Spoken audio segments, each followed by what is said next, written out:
Welcome back to my YouTube channel, everybody. My guest today is Mr. Marc Polymeropoulos, who's a former CIA officer. Marc is also an expert in Eastern Europe and Russia. Well, Marc, first of all, I think it's better if you introduce yourself so that you can tell my viewers what your background and what your knowledge in Eastern Europe is. Thanks for your time, Marc. Sure. It's great to be here. I appreciate the opportunity to talk on a subject that I always enjoy, which is intelligence and national security. So my name is Marc Polymeropoulos. I spent 26 years at the Central Intelligence Agency. I retired in July of 2019. Primarily, my career was devoted to counterterrorism operations. I spent over a decade living in the Middle East. But the last 2 years of my career, I was switched over to cover Europe and Eurasia. And I was the deputy and then the chief of operations for CIA, overseeing what was over 50 countries. Everything from Ireland to the farthest time zones of Russia, and in particular, my focus was how do we push back on Russian active measures campaigns, which they of course have been very famous for employing across the globe. So you know that area very well, and its geopolitical situation at the moment, having worked on it in the recent past. So the first thing I would like to ask you is, Putin now is blaming it on NATO, saying that Russia was threatened. What do you think? Is it all in his mind, or are we as the West really threatening Russia? Well, I mean, Putin kind of used this excuse about NATO, from the beginning, and of course, to me, that is not accurate. Ukraine was never going to join NATO. First of all, I think Putin felt threatened by Ukraine's kind of fledgling democracy on his border. Now, when Putin talks about feeling threatened by NATO and NATO expansion, of course, with the announcement of Finland and Sweden interested in or formally applying to join, I mean, this is all based on Putin's own making. So he caused this. So the security fears of these frontline states based on Putin's invasion of Ukraine is what has certainly caused NATO or NATO to consider expansion. And so this is his own doing. NATO is a defensive alliance. It always has been. There is nothing aggressive in its posture. And ultimately, I think what is most telling is Putin can't do anything about this. Even when Putin has made threats against Finland, the Finns' reaction is quite extraordinary. They basically said, whatever. And kind of smiled because ultimately I think this is going to be this is a done deal. Turkey will eventually back down on some of its demands, and Finland and Sweden will join NATO, which is a seismic shift in European politics. I mean, I'm sure where you're sitting now, it's absolutely extraordinary where you had two countries dedicated to neutrality now overwhelmingly in support of joining the alliance. Definitely, that this is what's going on these days, actually. So the incredible thing here is that Russia was hoping for a quick war and to win in like a few days or a few weeks. Now they got stuck, completely stuck after a few days, and they've been looking stuck for 3 months now. So is it a possible ending of this war that Russia goes home with nothing and Putin loses this war? Is it possible? So I think it's not only possible, but it's the very likely outcome. I mean, one of the things that I think we have to understand is, and I am just as guilty of this. Perhaps you are not, but we have to go back and see what you were writing and saying. But the military analysis on this conflict has been wrong from the beginning. Kyiv was going to fall in 36 hours. There was going to be this. The Russians were going to use overwhelming firepower to succeed. So everybody has gotten this wrong. And I think I've come to the conclusion now that actually Ukraine is going to win. The Russian military, to use a very Russian term, is a Potemkin village. It's a fake hollow force that's rife with corruption. Obviously they commit heinous war crimes, but they're not a solid fighting force. So I don't think there's even going to be a stalemate in the Donbass in the east, for example. I think Ukraine is going to take back territory, and ultimately Putin is going to be forced to go home. And the one metric that you have to look at now, and we talk about sanctions and a lot of, I think, really important measures that the West has put forth. But the only thing that matters is, and I'll be just very frank, is Russians coming home in body bags. And the Ukrainians are killing a tremendous amount of Russian soldiers. The casualty counts are astronomical at this point. And so I think Putin will eventually, have to retreat because his military is losing. Well, you're being very optimistic here. I definitely hope You're right, and this is what is going to happen. Well, the expectations in the very first days was that this war couldn't be longer than like 3 months because Russia wouldn't been able to sustain it longer. But now we are entering the fourth month. So what can we expect in the for the next few weeks, days, months? So I think all as we've seen, the fighting has shifted to the to eastern Ukraine. But you also see, for example, Ukrainians making some gains and actually moving forces closer to the Russian border. They're going to, in my view, and again, I go back and I take a look at all the military analysis that was done that was so wrong for so long. I think with the amount of weapons that we are providing, the West is providing to Ukraine, I think they're actually going to take back territory. So I'm not as much in the camp of thinking this is going to be a long slog of months, if not years, of fighting in the East. I think actually the Russian military is going to break, and Putin is eventually going to going to have to withdraw. But I guess the bottom line is I see Ukrainian gains even in the East over the next weeks and months ahead. One thing we're seeing here, which is peculiar, is that we saw Western intelligence working very well because we were warned in advance that this war was going to start. And at the same time, Russian intelligence did a very poor job because they completely underrated Ukraine's reaction and also the Western support to Ukraine. How could Russia did such a big mistake?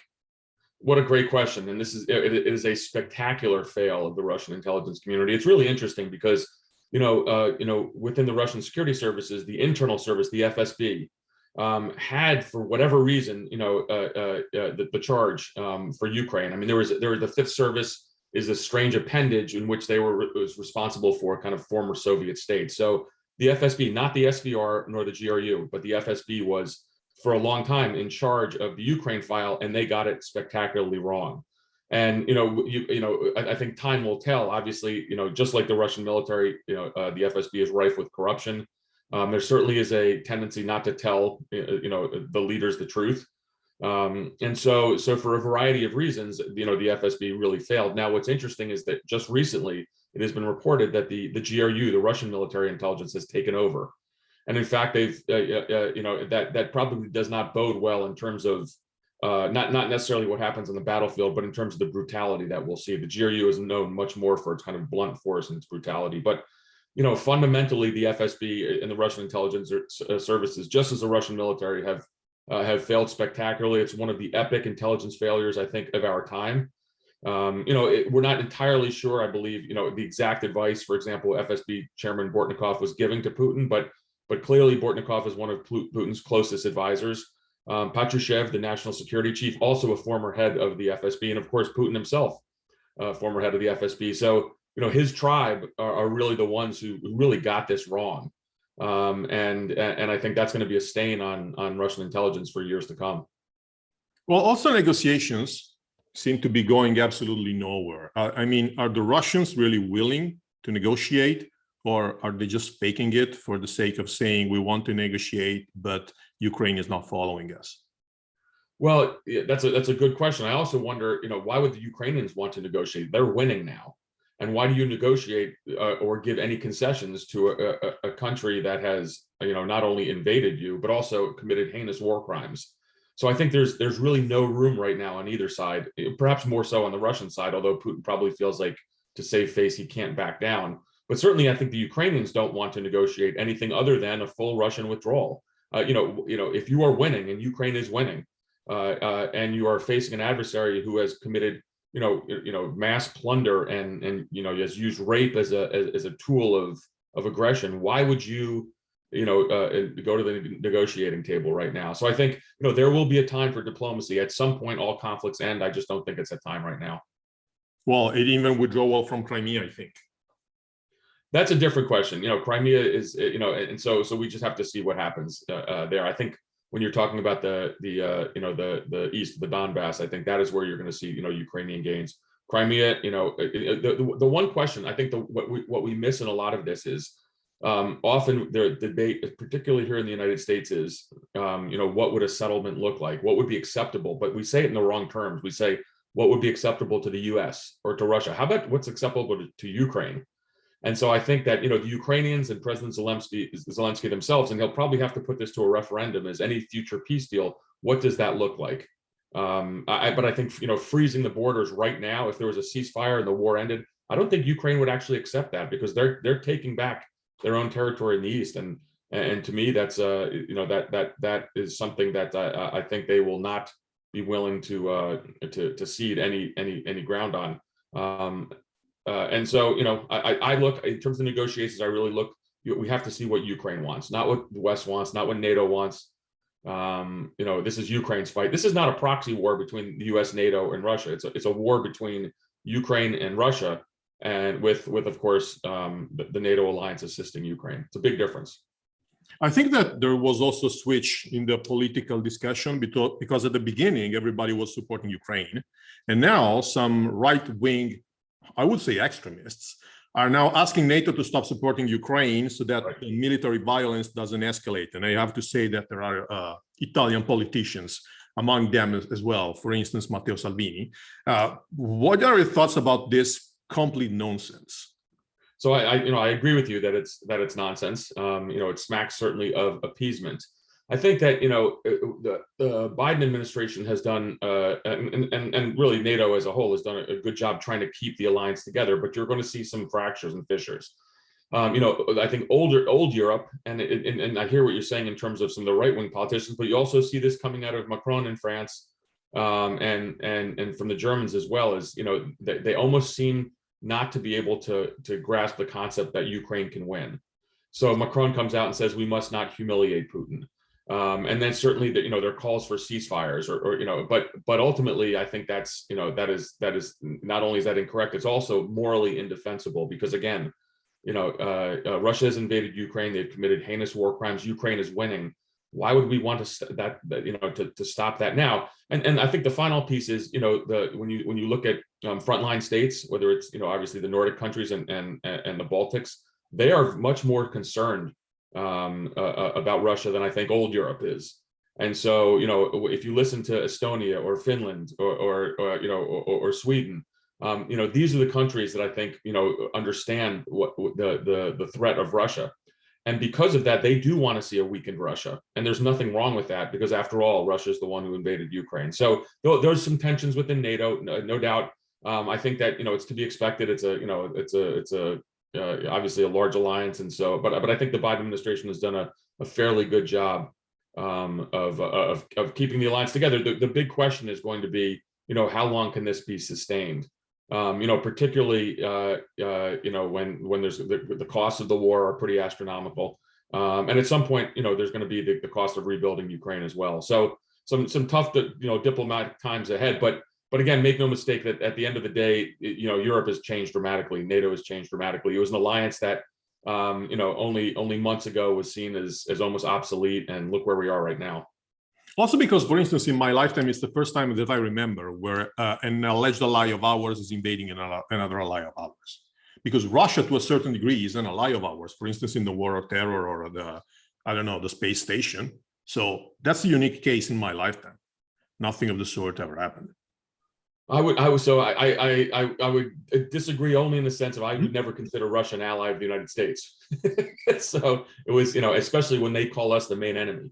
Oh yeah, definitely, and always have. But I think this is causing a kind of a rethinking, in Europe, because the energy dependence on Russia was so extreme, and so I think that's a good thing. So that because it was a situation in which, because of this energy dependence, the Germans or Italians or even the French really had a hard time. It was more of a sense of always wishful thinking that we can bring Vladimir Putin, despite his autocratic tendencies, into the fold, into the European fold. Now, one thing that bothers me to this day is people call Putin a war criminal now, and he is, but he was before this. Yeah. The Russian Air Force killed 4,000 civilians in Aleppo in Syria. The Russians leveled parts of Grozny. I mean, Russia has undertaken an assassination campaign across the European continent against dissidents. And of course, they tried to kill Sergei Skripal in Salisbury, the UK in 2018, using what in essence was a chemical weapon that could have killed thousands in England. And so, Putin. Putin is certainly, and with all the war crimes, the terrible war crimes that the Russian forces are committing now, it's more, in the center of the news and the media coverage. But this is not the new Putin. This is the same old Putin as before, and it's the same Putin that, unfortunately, I think a lot of European countries excused, his behavior and had this wishful thinking that he could be brought into the fold. And I think that was absolutely the German position for years. But I think that a lot of that is changing now, and that's for the better. Russia is going to be an adversary of NATO for the foreseeable future, as long as Putin remains in charge. And how likely is it, in your opinion, that the conflict extends to other countries, either Eastern, like Moldavia or that area, or even the North, like Sweden, Finland? I don't think so. I mean, Russia can barely sustain what it's doing right now. I mean, the Russian military is a hollow force. So I don't know how they would do that. It would be so. We worry about Moldova, for example. But as a matter of fact, the Russian military, whether it's their air force, whether ground forces, logistics, morale, their incredible combat losses, none of this suggests they can do any of these things. I think the one thing that remains the wild card is, will a desperate Putin ever resort to the use of weapons of mass destruction? But the idea of him taking the fight into NATO, I just don't see that happening. Primarily because he will not only lose, he will lose spectacularly. You have to remember that we're watching the Russian army fight, and they're losing to the Ukrainians. The Russians going up against NATO, it's not even a fair fight in the sense. And my friends, in the U.S. military, we talked for a long time about, in the past, we talked about no-fly zones, for example. And I think that's, that was at a time when Kyiv was under some threat. And you don't hear much about that now. But my friends in the U.S. Air Force said it would take them, days, if not hours, for NATO to achieve total air supremacy over Ukraine, if it ever came to that. I mean, we are just so much better. I mean, the NATO collective, the collective military is so much better than the Russians. And so I just don't see this expanding into other European countries. It's just because Putin's military cannot even, fathom doing this. They can't even fight right now in Ukraine. So I'm not sure how they would go into Eastern or Northern Europe.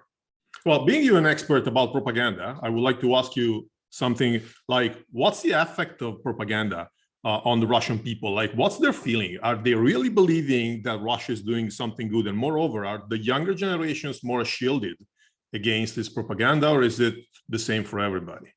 So, what a great question, because I think that, in our hearts, we would love to see the Russian people rise up, understand the atrocities that their forces are committing, understand the terrible decision that Putin has made, and somehow ise up and overthrow the Russian leader. But I think that's a fallacy. That's the silver bullet that just doesn't exist, because a couple things. One is there is obviously an information vacuum that's occurring in Russia.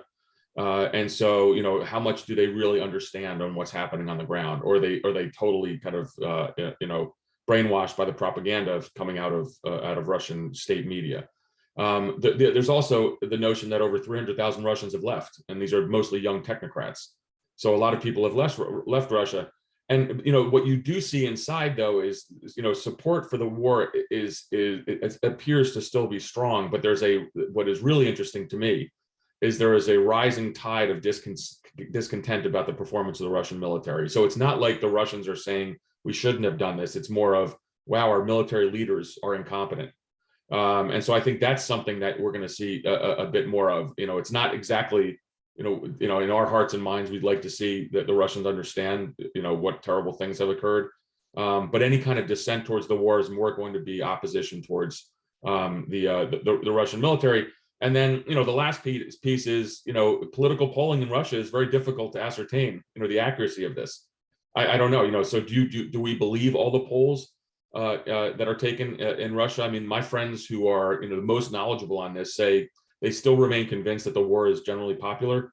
But again, I'm not sure how much we can give credence to some of these polling where you see 70-80%, favorability rates for the war. So look, it's an autocratic country. We just have to accept that. And I don't think we're really going to know the sentiment of the Russian people at any time. That's a good angle. First time I hear this opinion, but actually it definitely makes sense. Well, you already said that one of the possible outcomes is that Putin goes home with nothing in his hands because they're losing the war. But there's another possible ending, that is that someone internally makes him fall, because he's also bringing Russia to a very bad economic situation. So how likely is it that someone internally, either the oligarchs or the Secret Service or the population, make Putin fall? So I think there's nothing to suggest right now that is anything that will happen in the short term. There was some recent press reporting in the United States, even just this morning, that the U.S. intelligence community doesn't see that as something likely in the short term. I think that's again, that's the silver bullet everyone always wants to see happen. But look, an autocrat, the number one thing he or she does every day when he gets up is ensure that the chair they're sitting on remains stable. And so I'm sure, Putin is very carefully monitoring any signs of discontent within the security services. And it's interesting, as I told you before, how the FSB was removed from the lead in Russian Secret Service in Ukraine. Well, when that happened, when maybe about a month ago, there was a purge of up to, I think it was 150 FSB officers. And in fact, the head of the Fifth Service, Sergei Beseda, was actually thrown in jail. Well, reports came out of Moscow the last couple of days that he's been released and he's back at his office, which suggests to me that Putin does have to monitor the morale and the feelings in the Russian intelligence services. I think one of the things that's going to be interesting in terms of would a threat ever come from inside?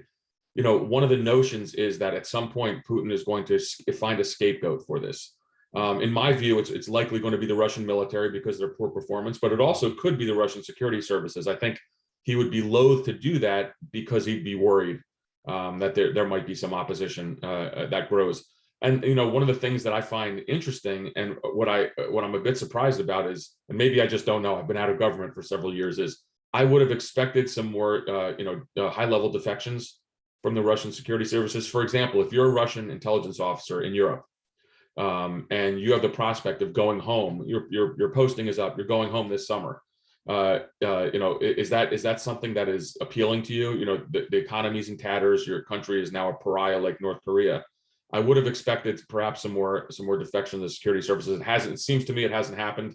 But ultimately it's probably because of the iron fist that Putin still holds over the secret services. So I think I just don't see a threat to his the stability. Now, one final point on this: it is very hard to assess stability issues under autocratic states. Now, first and foremost, because it's hard for intelligence services to recruit sources, but also, we can't. Public discontent is hard to monitor. Russian people going on the street are being arrested, so we really don't know. So a lot of times, and we probably we've seen this over history. Autocrats fall, but they fall very quickly, and very often they fall without the knowledge or even the prediction of Western intelligence services. So Russia remains this this mystery, and certainly someone like Vladimir Putin, who has started this disastrous invasion, and at this point now there seems to be no way out other than what I do believe will happen is an eventual Ukrainian victory, and Russia's going to the Russian military is going to have to withdraw. One final point on this: I mean, we saw in the press reports today that Russia was considering conscription of Russian males over 40. If your military has to draft individuals over 40 years old, something's going wrong. Oh yeah, definitely. Absolutely. Mark, many thanks for your time. Many thanks for your very precious explanations. And I hope that what you said is likely will come true soon so that we can put an ending to this horrible war. Many thanks for your time again. Thanks everybody for watching this, and see you all next time. Bye-bye.